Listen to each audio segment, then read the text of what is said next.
আখ নিয়ে বিপাকে চাঁদপুরের চাষিরা বলছেন চলমান পরিস্থিতিতে নেই ক্রেতাদের দেখা, ফলে বাড়ছে লোকসানের দুশ্চিন্তা।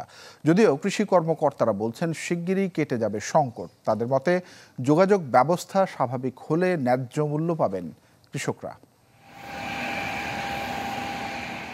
জমি থেকে তোলা শুরু হয়েছে আখ, তবে নেই ক্রেতার দেখা। তাই আখ নিয়ে সড়কের পাশে কাটছে অলস সময়। লোকসানের সংখ্যায় চাঁদপুরের আখ চাষি ও ব্যবসায়ীরা। এখন আজকে 4 দিন মনে হয় গেলে উঠে রাত অর্গুমা থাকি, কিন্তু গাড়ি পাইতেছি না।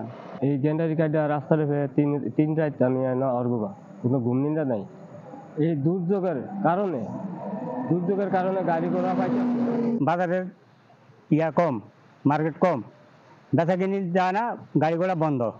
কৃষকরা বলছেন ধার দেনায় করেছেন আখ চাষ, বেচতে না পারায় লাভ তো দূরে, জেঁকে বসেছে ঋণ শোধের দুশ্চিন্তা। আখ ফাড়াইতে পারতেছি না, হরতাল অবরোধের কারণে এই সমস্যার ভিতরে আমরা মারাত্মক ক্ষতিগ্রস্তের ভিতরে আমরা আছি। 30 জন কাজ করছি, 30 জনের আমরা যে টাকাগুলো দিতে হবে ব্যাপারী বিক্রি করে, এই মাল বিক্রি করে দিত, এখন বিক্রি করতে পারে না, আমরা টাকা দিতে পারে না। না খাইয়া ভুল আমাদের রাস্তায় ঘুরন গাড়ি কি করে, আমাদের তো সাহায্য করার কোনো লোক নেই। স্থানীয় চাহিদা মিটিয়ে চাঁদপুরের আখ সরবরাহ করা হয় রাজধানী সহ আশপাশের বিভিন্ন জেলায়।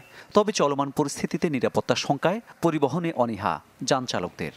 আপনার গাড়ি আটকায়, গাড়ি ভাঙচুর করে, আমরা খুব রিস্কের ভিতরে আছি। এভাবে যদি চলতে থাকে তাহলে আমরা সাধারণ মানুষ চলতে পারবো না।